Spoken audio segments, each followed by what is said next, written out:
Okay, we'll go ahead and get started. It's 5 o'clock. So it's my great pleasure to introduce Brad Wood. Brad, just so you know, some bunch of the IR folks are trying to finish up, so they're wandering a little late.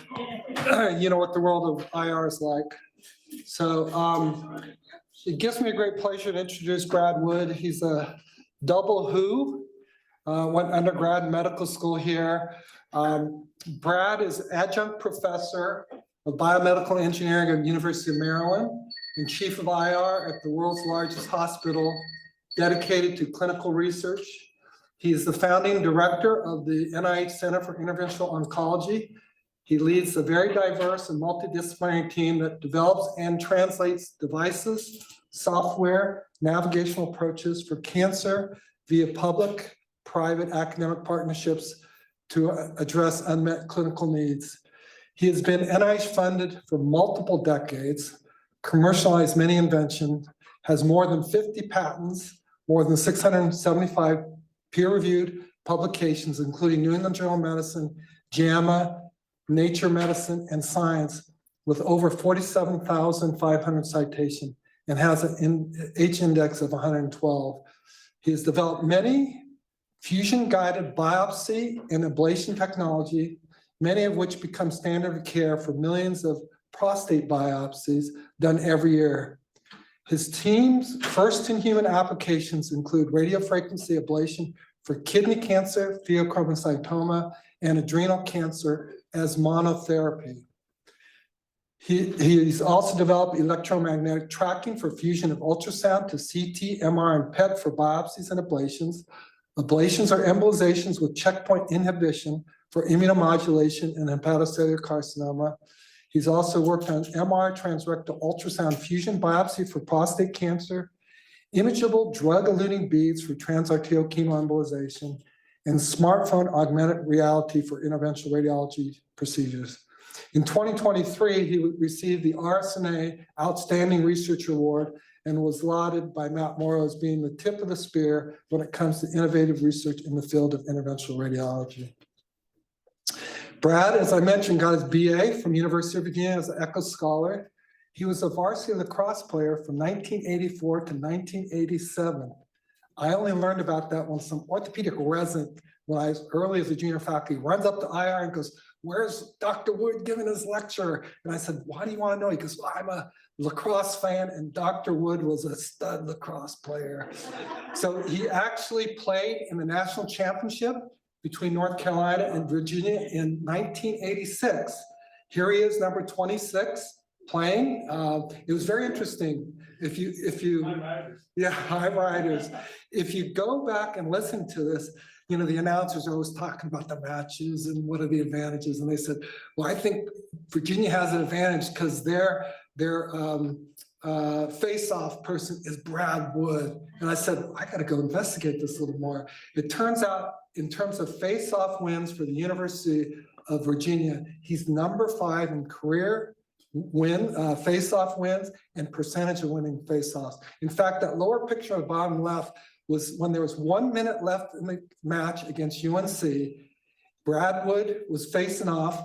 It was 9-9.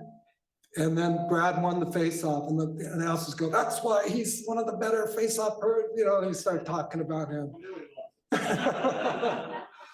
And it sounded like lining up backwards on ESPN. So I heard the laughter. I was like, "What's that noise?" So I asked Brad to send me his title for this talk. In typical Brad fashion, it's not a singular thing. It's always 4 or 5 things. He said, video game machine and translational team science, devices and drugs, image-guided robots, and augmented reality and AI. This is a simple presentation. But then he tacked on this other message. This is a picture of Dr. Tegtmeyer. He said, he sent this to me, and he said, "One laugh was all it took. Tunk Tegtmeyer changed my life. Mentorship is a two-way street and goes up and down and across titles, org charts, career levels, and disciplines. Why get excited about research? Because contagious enthusiasm can lead to discovery, philosophy for successful research in video game medicine via multidisciplinary translational team science." And he just sent that spontaneously to me when I asked him for the title. So I added that Brad Wood mentee and mentor because this first book that he published in 1987, literally the year after Dr. Tegtmeyer passed away, he dedicated that book to Dr. Tegtmeyer because Dr. Tegtmeyer was his advisor as a medical student. Now, passing it forward, if you look at Brad Wood's CV, he has mentored over 1,000 different people. Undergraduate students, graduate students, postdoc, other physicians. He's got a long list of urologists that he's mentored, and I sort of give him a side eye doing that, but he's mentored so many people. So at this time, Brad, Tunk's smiling down on you and saying, kudos to you. I'd like to invite Brad Wood up here to give his presentation. That was the kindest and longest intro I think I've ever had. Thank you. And these guys are ready for me to sit down too. So lectures, this is really an honor to be here. So thanks to everybody for the invitation, especially to Fritz and Moto. But lectures, and sometimes talking to me is a bit like an impressionist painting where you kind of get smatterings of things, including slides thrown at you, and then you kind of step away and say, what the hell was that? So I apologize with about the rapidity of some of these slides. But my goal here afterwards is really to have you remember something about Tunk, if you didn't have the pleasure of getting to know him. He was an amazing character, larger than life. And it's really, I was lucky to have known him and to be influenced by him. When he came in a room, you knew it.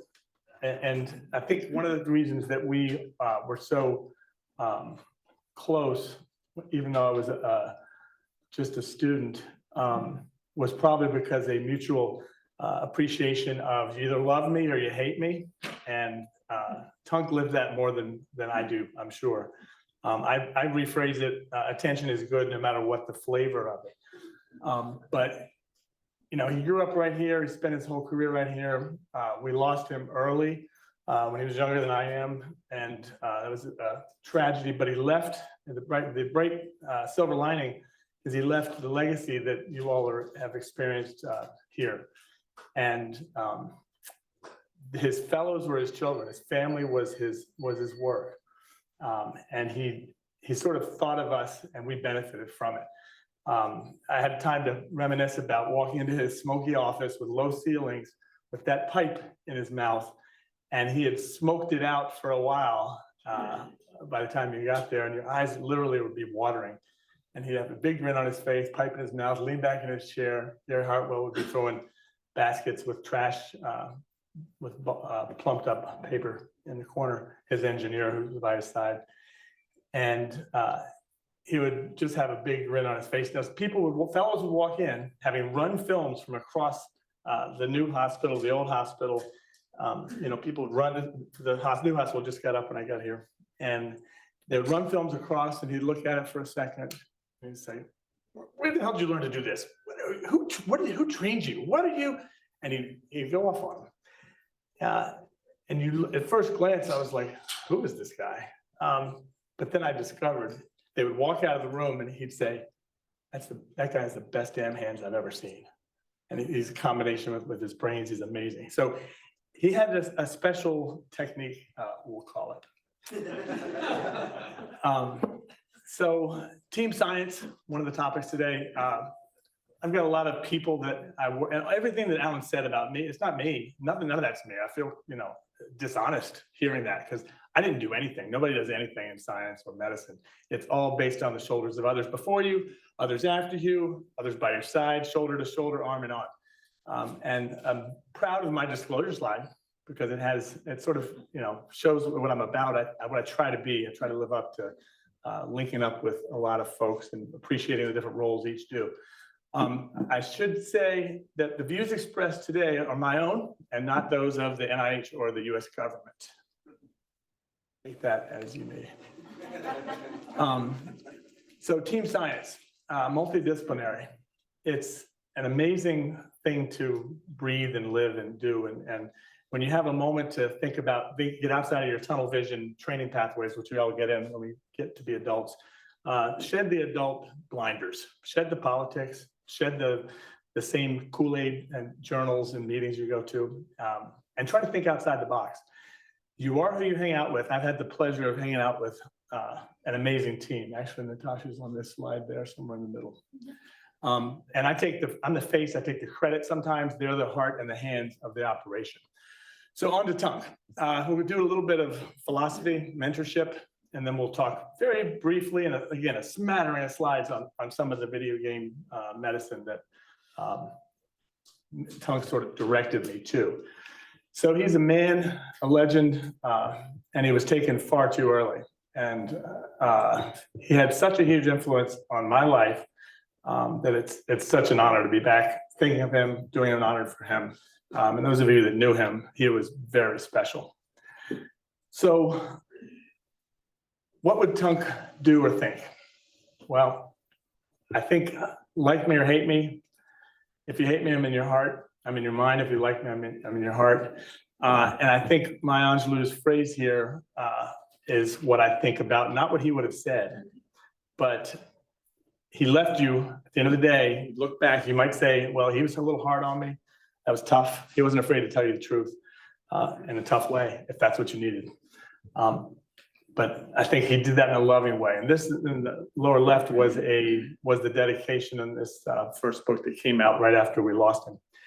That first thing that I was sort of proud of in academics. But he would be super proud if he were today, thinking about all he's done and all that he's done in this department to instill a culture of science and brotherhood and sisterhood and arm in arm, work hard, play hard, fish hard. And I think you all should be proud as well. So what's a Tunk? Who is a Tunk? We never knew the sources of the name. But the mustache, the laugh, the practical truth teller, the defender. He was a sports fan. He was demanding as hell. And there was always fish everywhere. Fisherman this, fisherman that. It's crazy. So the words don't reduce a man and don't reflect anything of what he really was, his spirit. He was the father of many PTA techniques and processes, and did had a Tegtmeyer, which was a special device that he sort of innovated. His very first paper in 72 or 3 was about a lymphangiography contraption that he thought about while he was stuffing a little fishing line in a device. So everything was always reduced to fishing with him. He was charismatic, larger than life, intelligent, had a real sixth sense of clinical judgment, and the patients were all that mattered. He always did the right thing, wanted you to do the right thing, and demanded that you do the right thing. Everybody loved him. And he could have yelled at you 1 second, and everybody would praise him as he walked out the door, because he was that kind of a person. So his fishing hole was here, where he spent Wednesdays fishing in the Tunk hut in this beautiful land that we call our home. I still have family here, so I love Charlottesville. And what a beautiful day here to be celebrating Tunk. His away game, this is between Virginia and North Carolina, building bridges and fishing in larger waters. He started to do that before we lost him. He would have done it for many decades to follow. He wouldn't let Alan fish with him. I don't fish with amateurs, he said, because he didn't want to lose. He was competitive to all end. His father, the most decorated combat physician of World War II, on the beaches of Normandy, literally leading a team of medics, dragging bodies out of the water to safety. Amazing. He lost his father in the 60s to a heart attack. But it left a legacy which he carried on. And he was one of the founding fathers of SCVIR, precursor to SIR. He changed my life with one big laugh. I followed him down to after he gave a lecture in the course he taught for 24 years. And he was funny as hell and irreverent. The joke should never be retold today, and it would never make it, but it was funny. And we had a private personal laugh after, which was even funnier and took about 30 seconds. He said, stop by the IR suite, which I did. And he pulled me out of the water. If you ever met him, you remembered him. He had a life well lived. He was a builder of teams. You never walked away not knowing exactly what he thought. He was a voracious defender of IR. He knew that patient contact would be the future, way ahead before anyone else did. A lot of people can say Tunk was responsible for my success. I was lucky enough to be one of them. And a fair measure of a man or woman might be lives influenced, patients impacted, discoveries inspired, problems solved, opportunities created, and careers grown. He was a success. He was fiercely and playfully competitive both at the same time. This little vignette from Alan and Fritz, you'll see their little faces, which haven't changed much over the years, but they went out to have a battle of the fellows versus staff, and the fellows were winning. A thunderstorm came, sirens went off. Tunk wouldn't leave the golf course despite the lightning because he was not going to lose. He's not going to walk off that course. So I don't know if they let him win or what, but they left once it got tied. This became the culture of UVA IR. They walk it forward to this day. So Alan and Fritz, you guys should be proud. You have taken his legacy and made it something huge. You both bushwhack a path and then pave it like he did. You fertilize all of those in your presence and shine a light for their futures and their careers. And you've changed countless number of people's lives in the same way that he did. So he had a Dr. Jekyll, Mr. Hyde routine. And we'd be walking to the suite. He'd say, watch this. It was so predictable. He would be laughing, telling you a joke, walking through the control room. As soon as he passed the foyer to the procedure room, boom, change. No smiles. He'd pick up a wet gauze. This is the first time I went to the room with him. Picked up a wet gauze, whipped it at the fellow, and said, "What the hell are you doing?" So this was his way to focus the techs. Everybody in that room was focused on that patient at all times. You did not cross tongue. He did it with a smile, though. And I think one of the reasons that we got along so well, now this depiction of the Lorax from Dr. Seuss was a 2012 movie, quite friendly. This is what happened. This is the Lorax to me. And when I met him, after getting to know him a little bit, I think he actually appreciated the fact that I said, you remind me of a character. And he laughed at it hard because he laughed, he could take a joke. And I think that's one of the reasons he actually, was fond of me. Laughter was important to him. Tough love with laughter. Work hard, play hard, fish hard. So what would Tunk advise? Well, he'd say, as good as you think you are with patients, you can be better. There's always better. Don't get happy with yourself. People are important, but you have to scare them into respect. And life is short, so get off your ass and be productive. And that could be a direct quote. So Tunk taught me to love and honor mentors wherever they come from. Sideways, up, down, no hierarchy matters, no label matters, no discipline matters. And that's what really matters in your academic careers. I've had the pleasure of having a number of amazing mentors. There's Steve Rosenberg on here is going to be a Nobel Prize winner, I'm sure.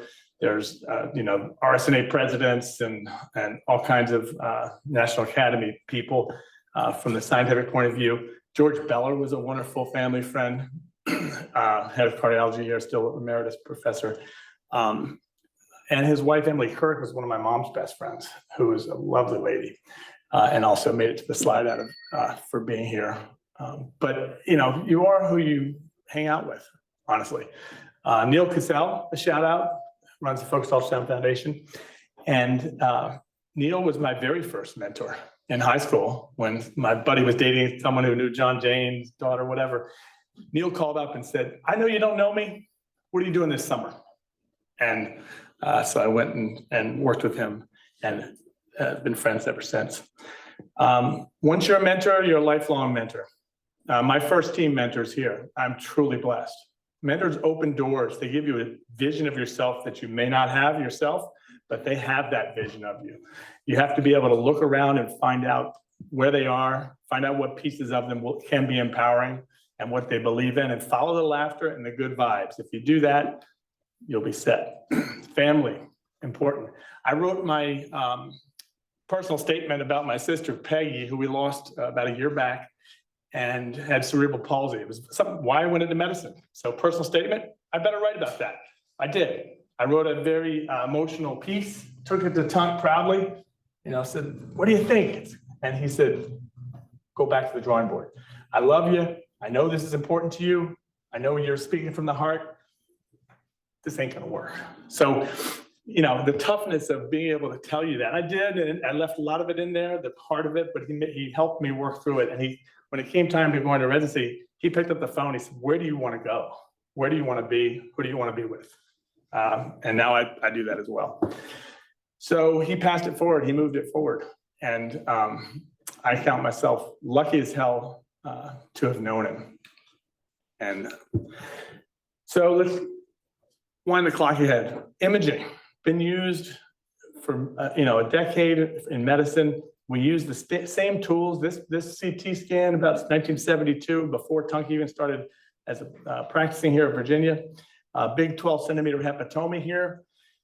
This is the old way of looking at it. So one of the ways, I think, hopefully get a sense in the remaining time here, we're going to fly through faster now, is applying many of the tools to be able to use three-dimensionality and special custom local regional therapies to approach that. And in this case, to get rid of this large tumor using video game medicine and following three-dimensional maps. My mom said nothing good would happen from me sneaking out on a bike to play Pac-Man when I was 8 years old, but now I get to do it for a living.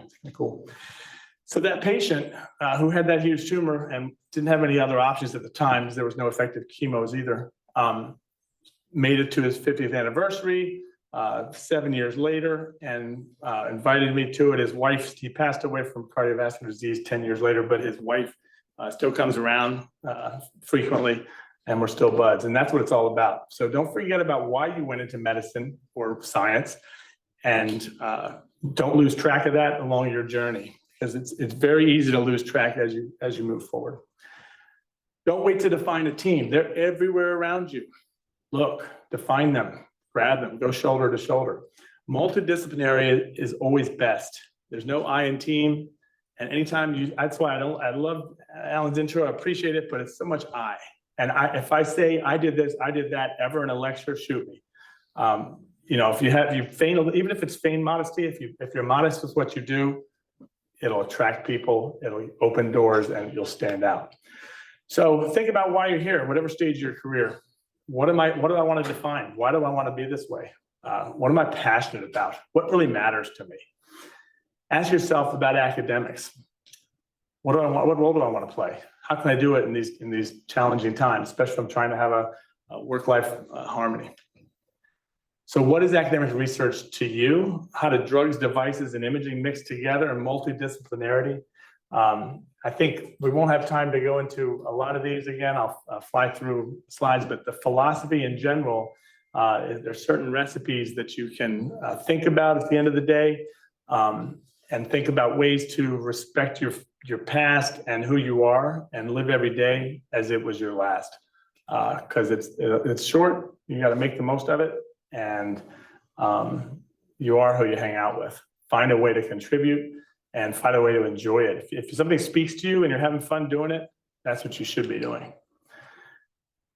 So moving on, video game medicine, translational team science. Again, I'm just going to fly through pictures, but IR is becoming IO specifically for cancer is becoming a pillar of care. It's not just a side story anymore, as minimally invasion and image guidance becomes more common and presents huge opportunities, but also huge challenges.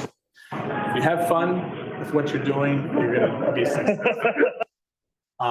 And bragging slides, get used to bragging about your things. It makes you more presentable and marketable, and your team more marketable. But Alan's already done a lot of this. So I'm gonna skip this.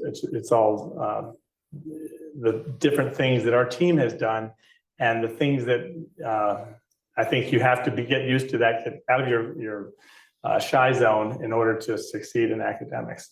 Some of the products that we've had a hand in commercializing, which is fun. I think in our lab, we really focus aligned to the clinic, aligned to the patient, a direct line. We don't do a lot of basic foundational research, although we certainly try to respect things that are out there.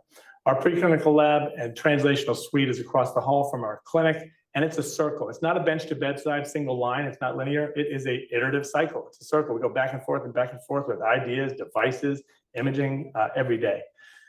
Figuring out where an idea or project fits in a translational life cycle is important. So much so that an AI report from FDA suggested that the life cycle is probably one of the most important things to be emphasized during an evaluation of an AI algorithm. Briefly, navigation, fusion, smart devices, and robotics in about 5 minutes or less. So we need these tools to be able to tell how to treat our patients better for long-term outcomes. In general, in this case, this is one of the early adrenal and kidney cancers. And they still come back to see me. They're still alive, disease-free many years later, which is cool. Just out recently, a couple of months ago, Lancet Oncology is the collision trial. If you don't know that, take that one thing home with you today. The collision trial is an surgery versus ablation, and showed that basically less complications, fewer failures locally, and more cost-effective that for colorectal liver mets less than 3 centimeters. So this fusion platform we did in 1999 when we had to have a computer process it for about 10 minutes in order to be able to register it and figure out whether we had a margin. Very soon you will not be reimbursed for these cases unless you have confirmation software that verifies the margin with the patient on the table. So pretty, it's taken that long to actually make it there. Fusion guided interventions, being able to use multimodalities, bounce between interventions, between modalities, and use that information when you need it most while the patient's on the table. PET guided biopsies that let you do metabolic interventions, sampling appropriately to control for tumor heterogeneity, for example. We're lucky enough to have a long-term clinical trial on fusion prostate, which showed that this technology improved smart biopsies, and will show for smart ablations as well, but better than standard blind biopsies. And for decades, we have been sticking needles in men's prostate blindly, hoping to find a cancer, which is really nuts.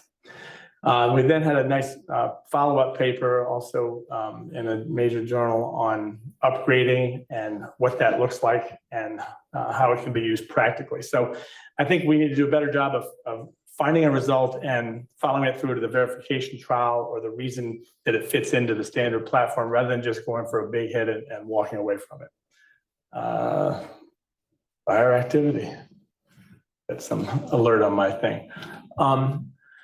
So we'll fly through some of this as well. I think I'm frozen by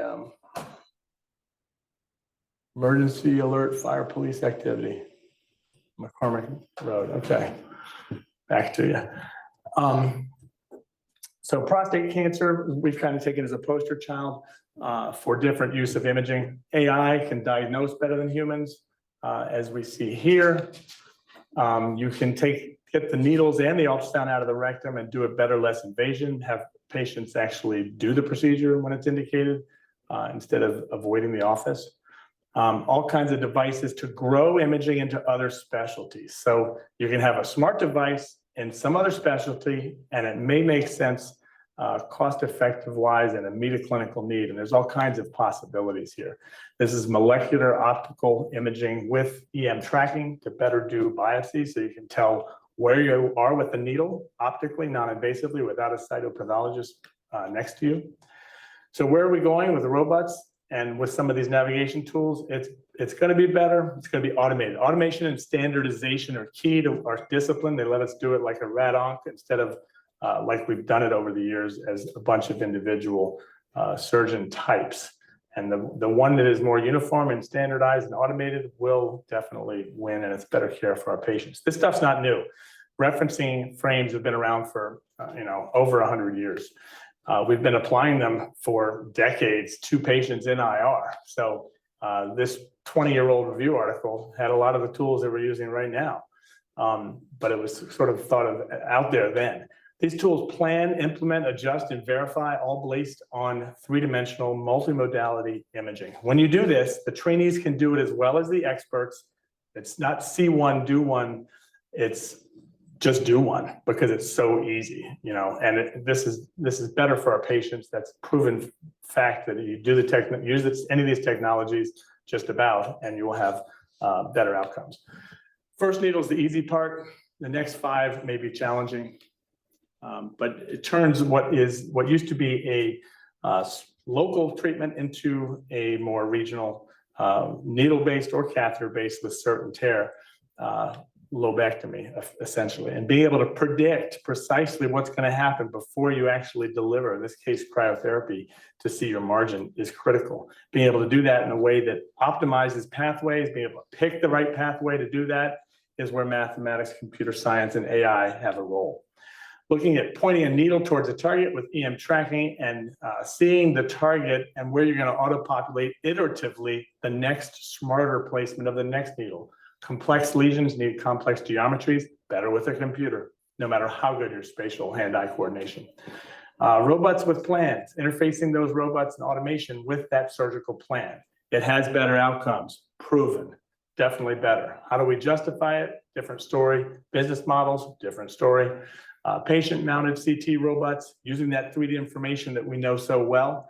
This is the quantum surgical device, which is really intimate with the treatment plan, also for multiple needle placements. In this case, to get to a dome lesion at the top, very hard to triangulate to get there. And here we have a nice margin afterwards. Robotic histotripsy, mechanical image-guided, non-invasive destruction of tissue and or immunomodulation.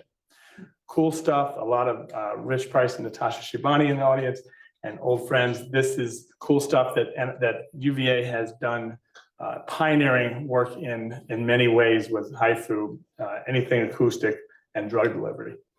MRI robots, they're around, they have roles in certain places. Angio robots, Corindus was FDA approved over 10 years ago, has not taken real hold. Magellan more recent, but this is coming. There's some cool developments that are going to let you walk back and forth from a robot, keep the human in the equation, which is the key. Bronchoscopic robots, huge dollars in interventional pulmonology.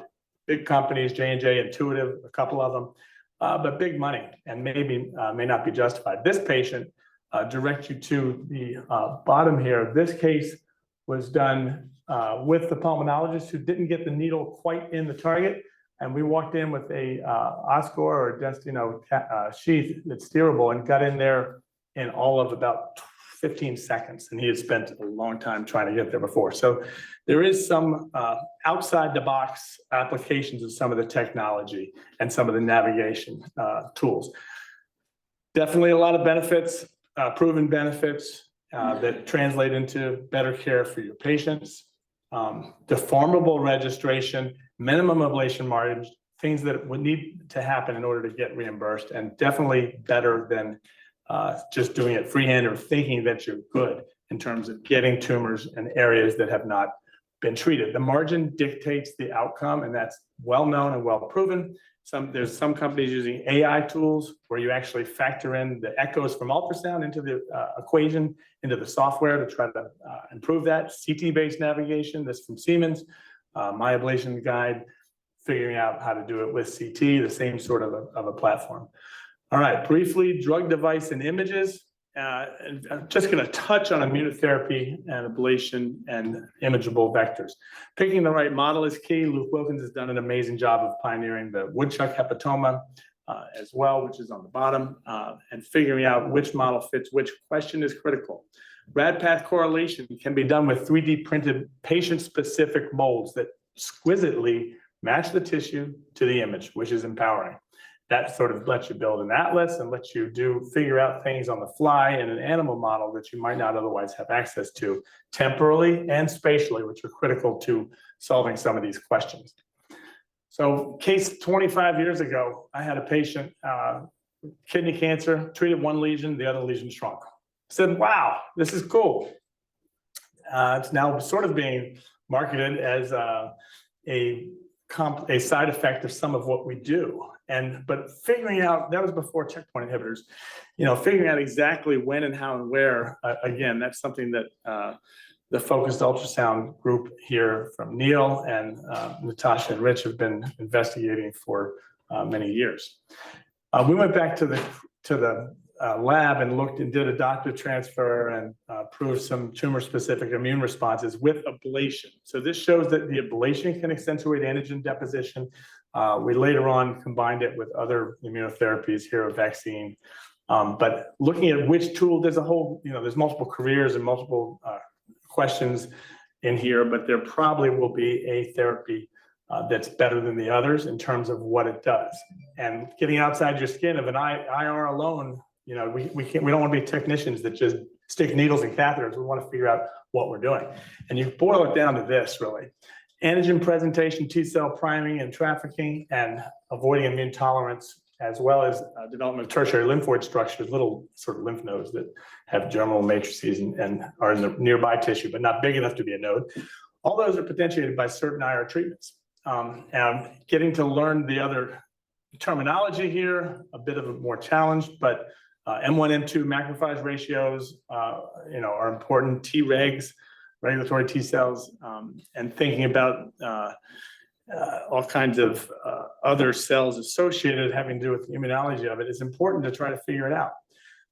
But how all these mix together with what we do with our devices and how the biology matches to the physics, very challenging indeed.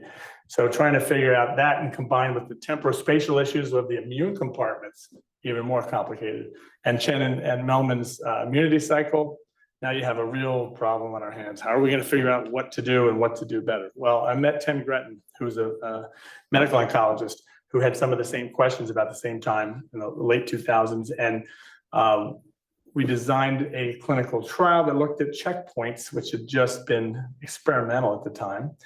And in 2011 or so, started a TACE chemoembolization plus checkpoint inhibition and subtotal chemoembo. So here's where we're actually not treating the whole tumor in some cases, which kind of goes counterintuitive, but many of the tumors were too big to treat. So we looked at tissue afterwards, and we see this rich immune infiltrate in the post checkpoint, post chemoembo or ablation population, and stabilization of what otherwise was quickly life-limiting disease. So had enough signals, so now there's hundreds of clinical trials looking at different combinations of drugs and various therapies from what we do. So we went also back to the clinic and looked at hot versus cold, tried to use some basic tools of flow and IHC and panels to figure out a little bit more granularity about what was going on. And it turns out, it's hard to tell, but our heat probably has less Treg effects, whereas it does preserve antigens though. So there's a balance. Which one's more important? Don't know. So there's a whole lot of questions. You'll see in presentations in the literature, a whole lot of well-designed studies that oversimplify, and it's a challenge. And we try to simplify cytokines post-ablation. It's hard to do. Bad inflammation versus good inflammation. Very challenging. Imageable delivery systems for drugs. So, and we're not going to go into, but another understudied space that's kind of cool that uses imaging, and you're going to see more of it, where if you're able to do drug dose painting of an agent, whether it's micro on a drug-eluting bead or nano on an injectable, or gels that you directly inject in a tumor, if you can match that and see what's going on directly over time, you can then deliver agents in a little smart fashion.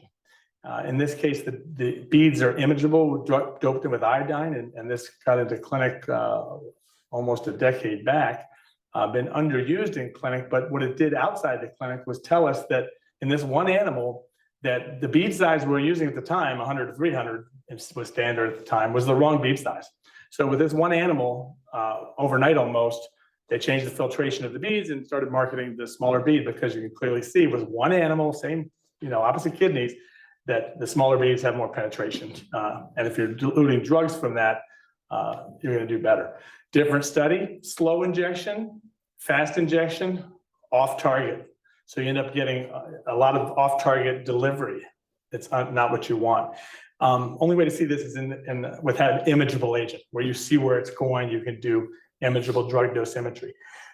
We can add drugs we've been using doxorubicin for decades, and we've trying to think about adding some more rational drugs. This was topotecan and some immunotherapy beads, toll-like receptors as well, and trying to do some elution profiles and characterizing the release of it up front, and then going into clinic and doing it in the animal. In this case, we have a spectral CT or cone beam CT with 2 spins that look at the K edge of different metals. It can tell you where the bead's going. So now you can postulate, in this case it's in a pig, but you can see the blue is one heavy metal, the red is another heavy metal, different beads injected or co-injected together, but different sizes perhaps with different drugs. You can now start thinking about targeting cell cycle specific agents to where you know that cell cycles are happening based on imaging, or targeting a necrosis activating agent based on where you know that necrosis is based on imaging. So it's kind of cool stuff to think about in the future.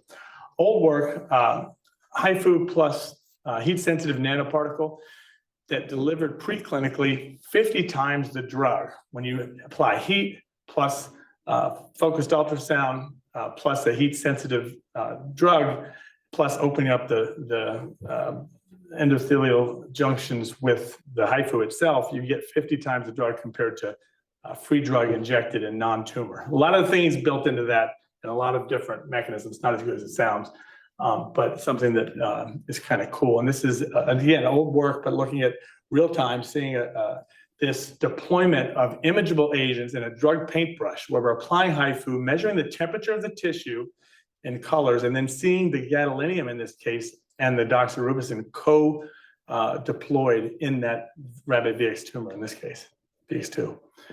Kind of cool. And a number of clinical trials that we don't have time to go into that are still ongoing with that drug plus device, nanoparticle, heat-sensitive deployment in a smart fashion. One of them has hot water in the bladder that's going to deploy it for a metachronous tumor like the bladder cancer, which comes back time and time again.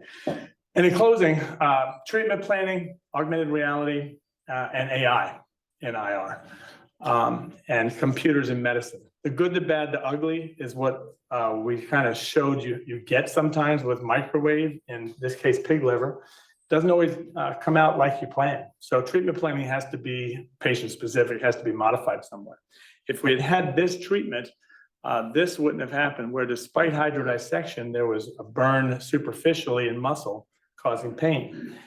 Tumor's gone, but we have a second problem now. If we had had this study a few weeks before it came out and implemented in treatment plans, we know that if you change the slight angles of microwave needles, your field changes and you get a much longer burn instead of spherical. So little things like that we're still working through, and it's still pretty primitive in terms of, let's see, sorry, I got another computer thing coming. There we go. Okay, augmented reality, flashlight on an ultrasound, putting the ultrasound on the body and having what's down there light up on the body where you're shining. So it's an ultrasound flashlight, very cool, is one application of it. In this way, this lets you use the information on the patient while you're there in a mixed reality or augmented reality world and see where your last needle was, see where your next needle needs to go based upon a composite evolving iterative treatment plan. Pretty cool, and probably better than humans alone. It's certainly better than freehand or cone beam CT tools, and all skill sets improve no matter whether you're experienced or non-experienced. It's faster than standard tools and no radiation at all. And this is just what it looks like, where you're locking in an image of where you've been, pulling out your needle, repositioning, and covering a tumor. You can imagine how this might be a whole lot better in composite tumor ablations. And this is what it looks like when you're looking inside the body for an ablation, in this case, with the liver underneath the skin, through goggles or an iPhone to do this. And this is FDA cleared at present with one of the companies we're working with. It's not widely available yet, as it still needs a few tweaks, but I think once those tweaks are done, it's going to be improving things. This was a prostate biopsy we did recently. And this is one of them. I don't know if it's going to play.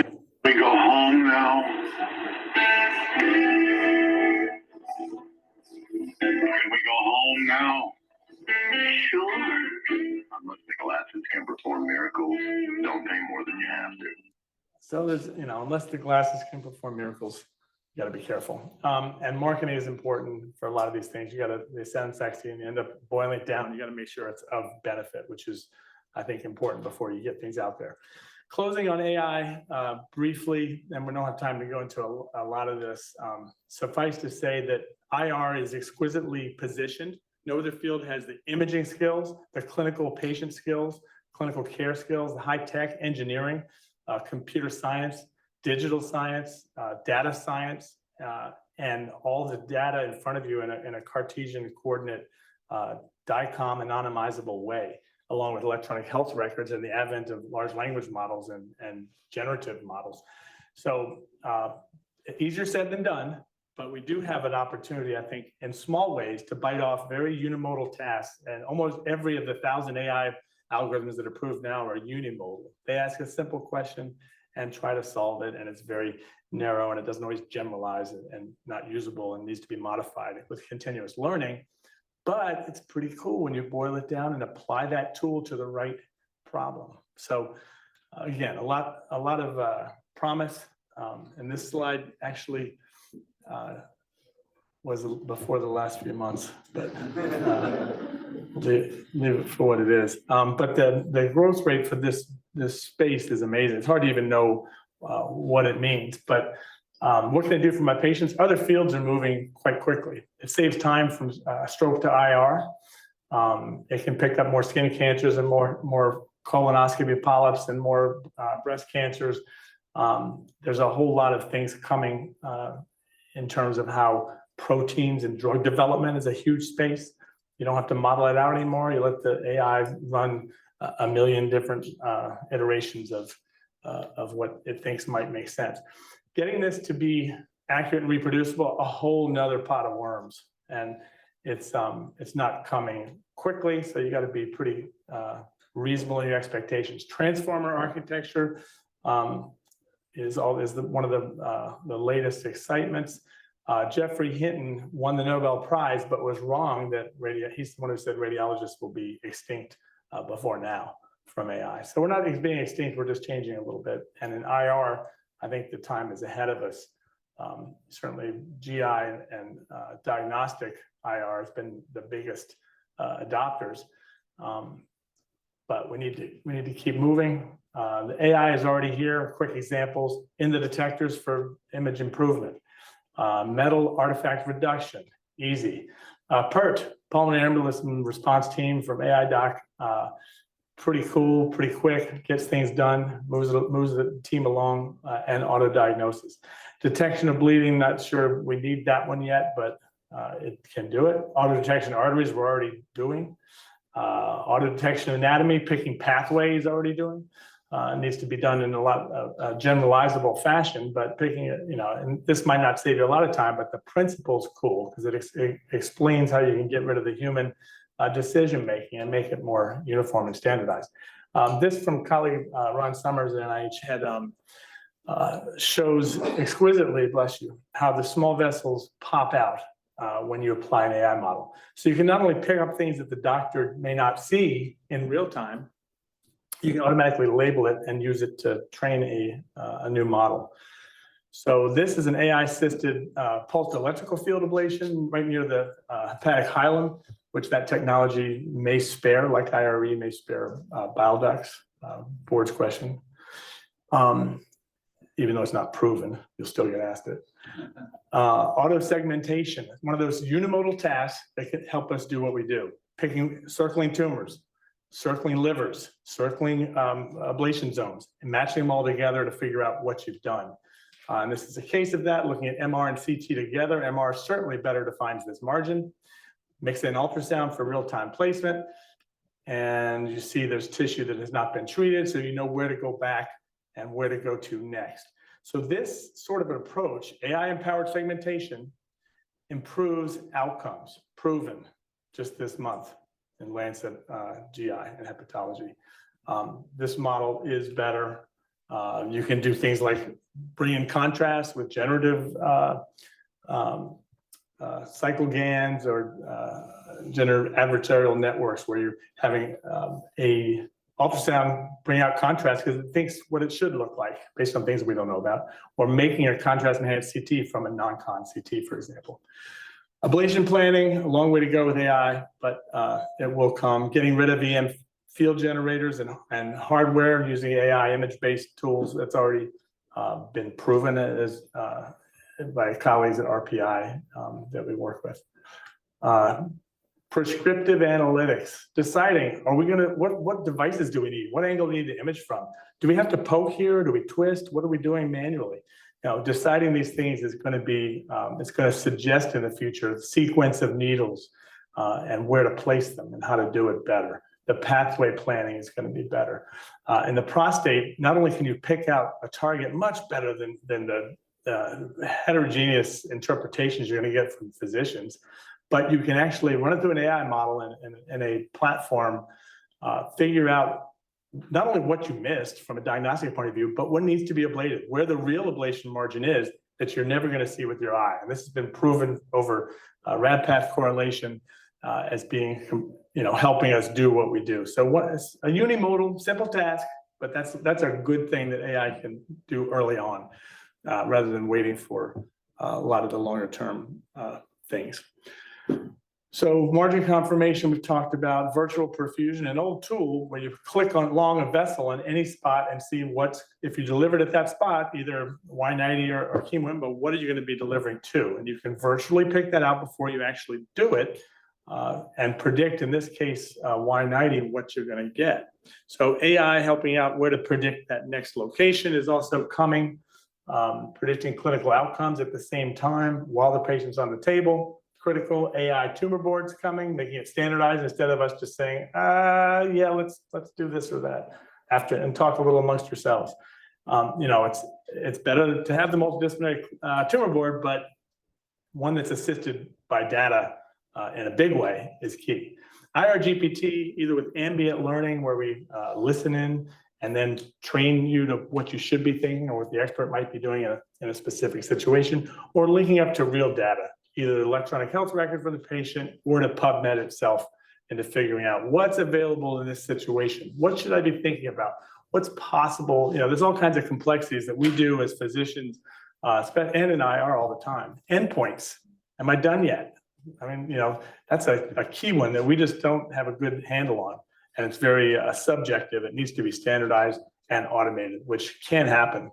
And the generative component with looking at large language models is pretty cool, and being able to ask and give a certain situation, combine images along with some words and have an outcome be predicted. So in summary, hopefully you're getting a little flavor of a little bit about what IR might be able to do in the future, and a little bit about Tunk's legacy. This t-shirt was when Tunk started here at UVA, just about, and I don't know if they have it anymore. It was big back when I was training, but it's kind of cool. Interventional Radiology, inventing procedures for other disciplines since 1973, when the FSIR was founded too.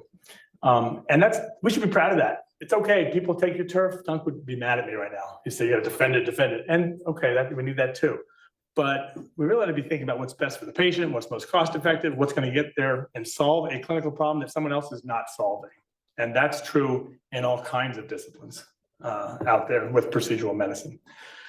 Team science, get outside your tunnel vision boxes.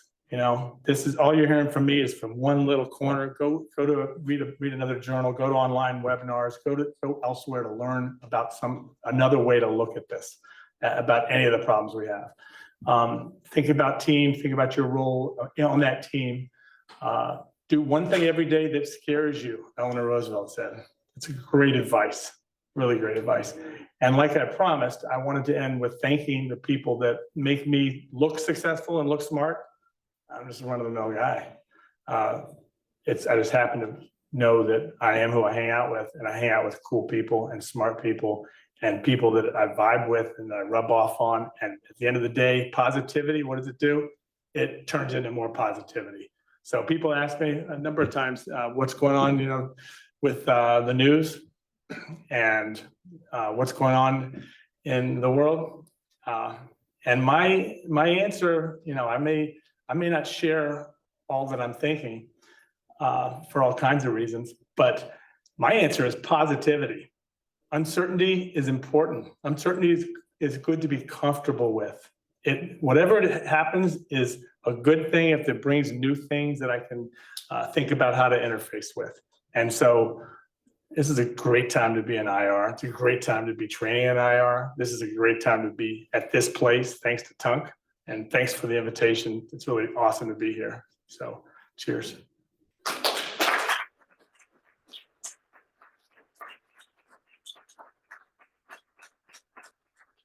We covered a lot of ground. Wow. So classic Brad Wood. Any questions, any thoughts, any comments? We've covered a lot of ground here. Hey, Jeff. Yeah, that was great, Brad. Thanks so much for coming and sharing it with us.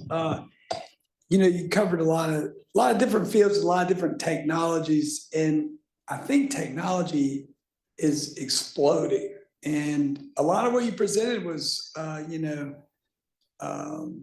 evidence-based or science-driven. How are we going to judge all these procedures and technologies and treatments? We can't do a randomized controlled trial on every device that comes out because they come out. So Great question. How do you guys approach that? I mean, AI is doing virtual trials. And so there's approaches that if there's a paper in Nature Medicine 2 or 3 years ago on a Pathfinder, I think it was called, some AI model that juggled around clinical trial indicators. And it turns out it would improve outcomes from a database from a trial in that paper immensely by just applying AI to the inclusion criteria. Pretty cool. And we actually are withdrawing treatment when we shouldn't be, and something that we know we do anyway, because we're using rudimentary, RECIST and EASL and MRECIST, all these criteria that make no sense. Even when you throw in the new immunotherapy criteria, that's all based on a 20 or 30% change of a single unimodal axial diameter that originated from a bunch of radiologists sitting around, probably had a few drinks and holding up an X-ray back when they figured this out and applied it to the light and saying, I can tell about 20 or 30% difference on the X-ray from that tumor diameter in a lung module. And they just said that's not informed, that's not evidence-based. So we need, I think AI's got a lot of the answers to your question in terms of what we can do better. And the other thing is sort of to spin into what I said about at the end, positivity of the moment. And I think one of the positivity points of the moment that we can embrace and swim with the river, to use a Tunk salmon analogy, I think it is, but there's some other fish, I don't know. But if we swim with the water, good things can happen. And one of the things that should happen, and it's a good thing, is verification in clinical trials. So we do a great job of getting stuff out there. We've done stuff that we're proud of. I'm guilty of it. A lot of us are guilty of it. We get to a paper, we get to a grant, we get to the next level. And then what happens? We forget about it. We move on to the next thing. Somebody graduates, the project dies with that person who was passionate about it. And we don't go do the next level study. So I think one of the things that's going to be great about this moment we're in is, at the end of the day, when the dust settles, we're going to be doing a lot more verification trials of what is already out there and comparative trials, and seeing whether it makes sense to take an aspirin a day instead of waiting till the ulcers outpace the cardiovascular disease and abandoning it, or estrogen and breast cancer, various iterations of that, or saturated fat and cardiovascular disease. I mean, there's all kinds of examples where we find something out and it turns out to be, leeches and Theodoric of York, for those old enough to remember Saturday Night Live, which ain't that many in the audience, maybe Colin and I and Alan, but I left Fritz out of that because he looks so damn young. Yeah, that's great. I had one really quick observation, which all of that was wonderful, and what a great honor for Tunk and the legacy here, which has been carried on in this amazing division. But just one thing that resonated in particular was I love the unimodal, this side, how you pick that out in a couple of different domains, but for AI, but then also all of this, your approach to disease, it's multidimensional. It's not one dimensional. And I think that is one of the huge limitations with almost every AI tool that's out there now. But it's neat how that's kind of a common thread for where you're seeing opportunity, both in image guided and for AI. It's kind of cool. I think it's something I like to talk about, and whether I'm in a cocktail party setting or at work, and that's how we apply. We're like little AI models ourselves. We apply these labels and models and things that we assume are true, and we happen to know some pathway, or we happen to know that one drug blocks one thing, and it's so multidimensional. There's so many pathways going on.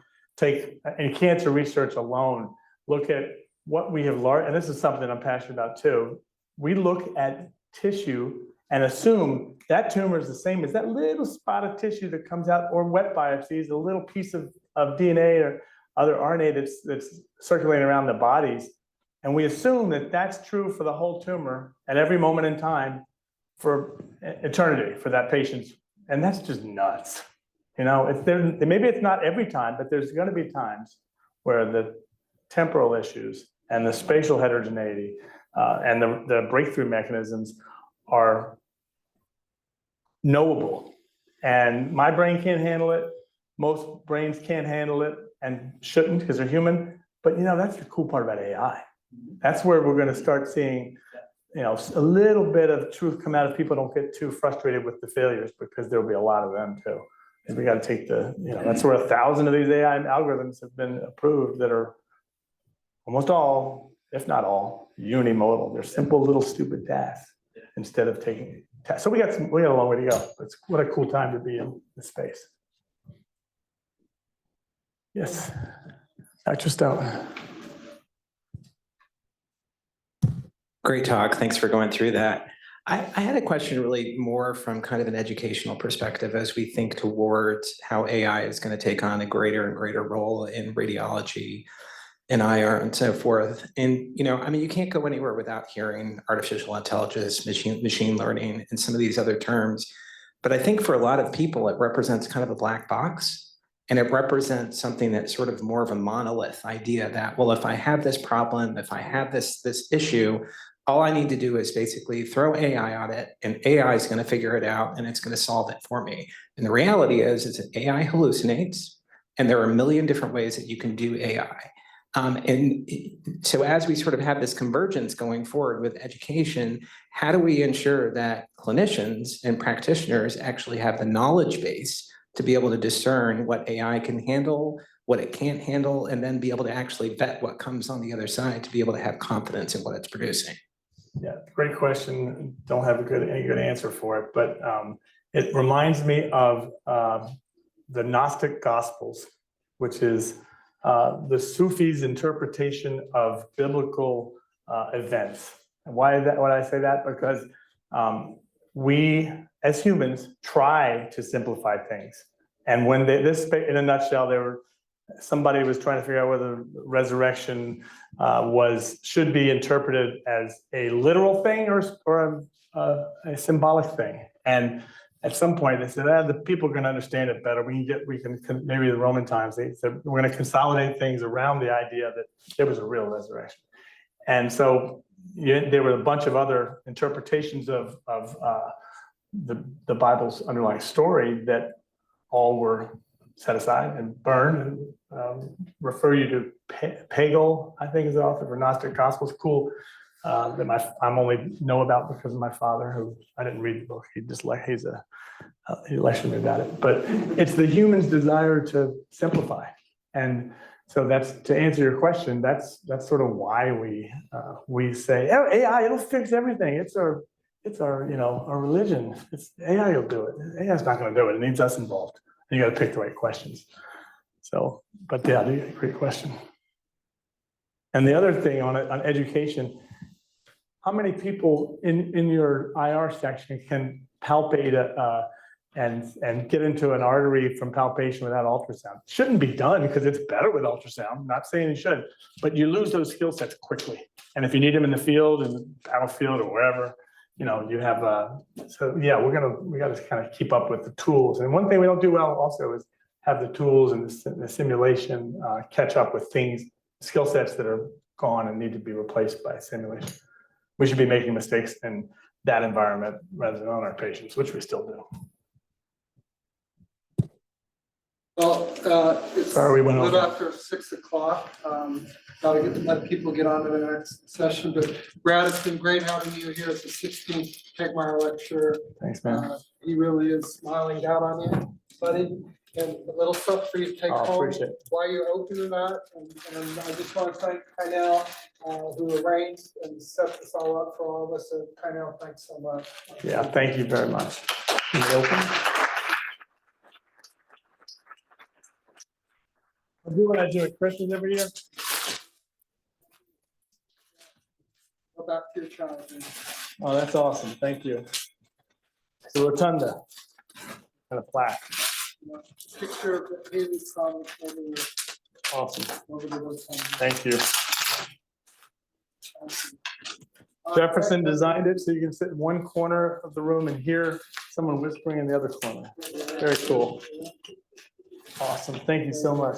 Thanks, man. Appreciate y'all staying late. This is, you know, with families and work to do, this is really appreciate it.